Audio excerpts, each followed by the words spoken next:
Hey y'all, welcome back to my channel. It's Adrienne. Hope you guys are doing good today. I am doing this video today. You can tell by the title, it's kind of serious. I just found out a few days ago from my doctor that I am pre-diabetic. So some of you might remember I mentioned I was going to the doctor for a physical. Well, I went to that appointment and I had a lot of blood work done. Actually, it was a brand new doctor. I'd never seen her before. She was highly recommended to me though. And I had a bunch of blood work done and I'm gonna go over that in a minute. But of course, you know, getting older, noticing some symptoms that I've been having. And so I mentioned those things to my doctor. And she in turn was like, yeah, you know, we can get such and such tested, we'll get blood work done, and you know, we'll kind of go from there. Well, I had that blood work done and I'm gonna be sharing with you some of my results, and I'm also gonna be sharing with you like what this means for me, what it means for my family, and the steps that I'm gonna take to overcome this. Despite the fact that I have this, I don't want to call it a diagnosis, but these results, put it that way. Despite the fact that I have these results now, I do believe that this is something that I can easily overcome, simple life changes that I'm gonna make, and you know, God willing, all will be fine. So I have my phone here and I'm going to go over all the different tests that I took and also the results. And forgive me in advance because a lot of these tests and things I do not know how to pronounce. So I'm just gonna do my best, okay? So the poop test that I had, remember my video where I showed you that, where I talked about that. So I was screened for parasites. So it was a parasite screen, Giardia, and Cryptosporidium. That test came back negative. Nothing was detected. And my doctor just left a comment. She says, good news, your stool study does not show any common parasites, Giardia or Cryptosporidium. So yay, my poop is clean. So that's good. The next thing that I have is the Adreno Corticorthropic hormone, or ACTH. So my doctor says that my ACTH and cortisol levels are normal, so I do not have adrenal insufficiency, and so this is not a factor in my fatigue. One of the things that I was complaining about was fatigue and sometimes even feeling a little bit lethargic, but this is not a factor for the ACTH and cortisol levels. Those were normal. She did mention that my insulin level is elevated at 10.5 and they want it to be 8 or less, so it's a little bit elevated, and this could mean that I have some insulin resistance, and again, that's one of the things that I'm going to be working on in terms of like making some dietary changes and also making some getting more active, being more physically active as well. All right, so let's see, should they check my insulin, cortisol? Let's see, I did a comprehensive metabolic panel, or CMP. So for that one, she says my metabolic panel is normal with the exception of a mildly low sodium. This level is not concerning at this time.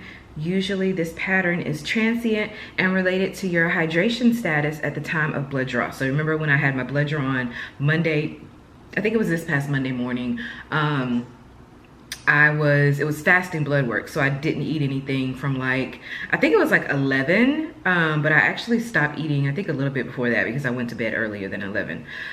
So that's for that. And then these will be rechecked. I actually go back in like 6 weeks. So all of these levels will be rechecked by then. So I have like 6 weeks basically to get my ish together.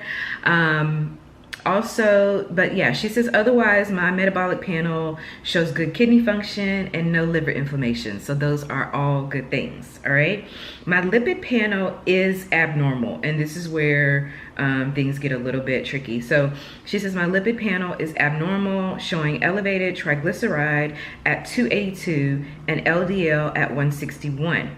I also have a low HDL at 40. This pattern of cholesterol can have a negative effect on your cardiovascular health as you get older, and it can lead to increase in plaque in blood vessels. So the goal LDL is 100 or less, and of course, like I said, mine is at 161. And then HDL, they want it to be 50 or more. Mine's is at 40. And then the triglycerides, they want 150 or less, and my triglyceride is 282. So it's really high.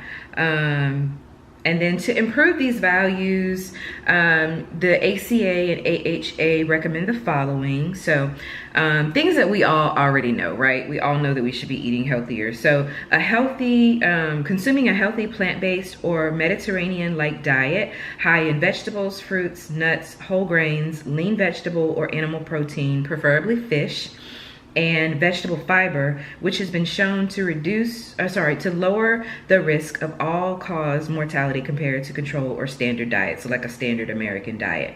Adults should engage in at least 150 minutes per week of moderate intensity or 75 minutes per week of vigorous intensity physical activity, including resistance exercise. So, like I said before, all these are things that I can definitely fix and work on. And that's what I plan to do, basically. I plan to change the way that I eat. I know some people have mentioned, like when I talked to a couple of friends, they were like, oh, well, you have to give up, you know, juice. Like you're not gonna be able to drink juice.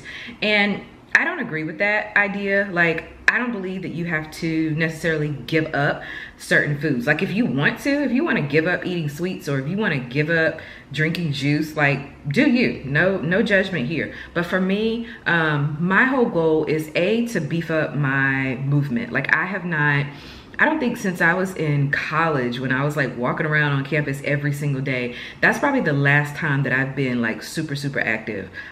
Since I have like joined the workforce, I haven't really been doing too much. You know, that's probably one thing that's been to my detriment, and I do want to change that. And fortunately, you know, we're in a neighborhood where I can do a bit of walking, and two, we're in an area that has like a lot of parks, a lot of trails. We have the tobacco trail, which is nearby. So that's going to be one of the things that I do right away, is like to figure out like some sort of schedule and routine to get myself more active.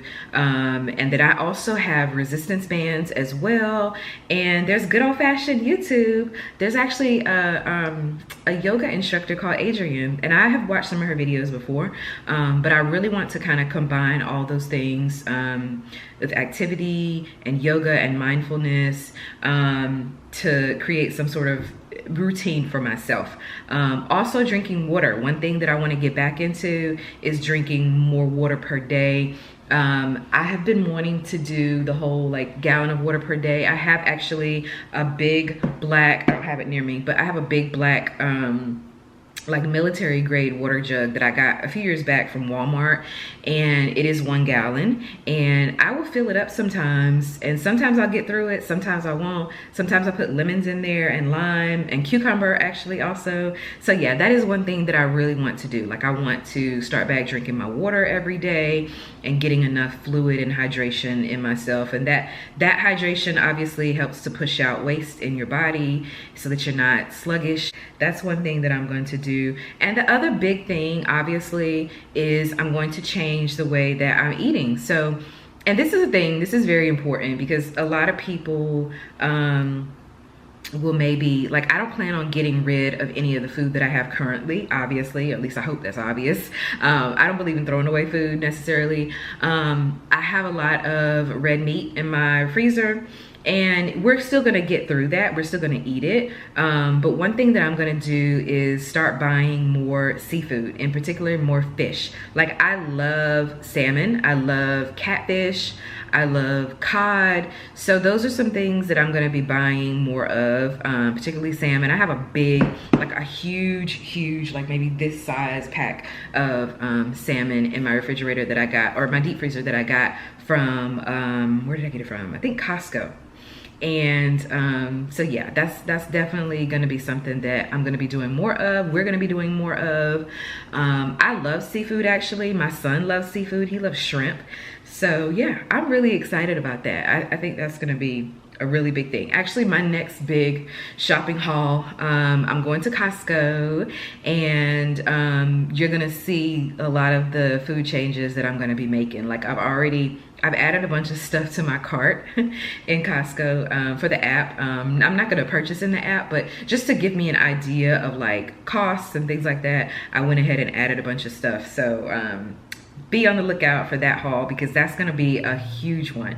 Another thing that I'm gonna be doing actually today is I'm gonna be emptying out my deep freezer as well as my freezer, and just to kind of take stock of everything that we have. And I'm gonna write down, you know, like how many packs of ground beef we have, how many packs of chicken, and all kinds of things, so that I can know what I have and I can start meal planning. And then as we move forward in the future, I'm gonna be buying less red meat and more like lean meat, and definitely more seafood. Love seafood.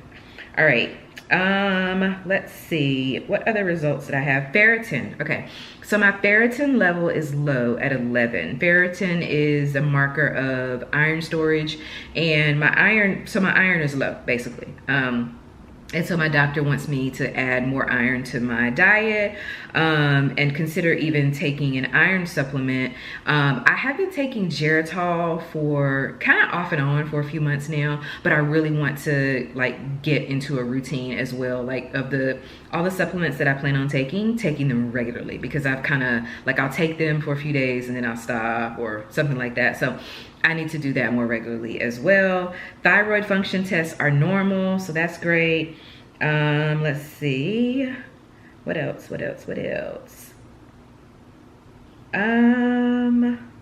I think that is about it. So basically my cholesterol is high, okay? My iron is low, and I'm at a slight risk for developing diabetes in the future if I continue eating, you know, and if I continue the lifestyle that I have, habits that I have right now. So all of these things I'm gonna be working on. Some of my videos are gonna be more catered to that, doing some meal prepping and meal planning, working out. I'm looking forward to it, honestly. I've been wanting and knowing that I have been needing to change my lifestyle for a while now in terms of eating and exercising. But you know, it's one of those things that you just keep putting off and keep putting off and keep putting off. And I'm really grateful and glad that, you know, I finally had this appointment and finally, you know, had all this blood work done. I have never actually had blood work like this done before. And I've had other physicals, other doctor's appointments. I'm always really good with getting a physical every year, but I've never had this amount of blood work done. So I'm like really excited about that. I'm happy that I have these results in, because now I know, you know, exactly what I need to work on. And yeah, I'm excited for what's to come. I have lots of plans in place, and I can't wait to start implementing these plans. So I hope you guys will stay tuned. So yeah, I hope you guys enjoyed this video. I know it's a little bit different from my usual videos. Stay tuned. Later on today, I am gonna be filming a deep freezer clean out and reorganization video. So be on the lookout for that. Thanks for watching, and I'll see you guys next time. Bye-bye.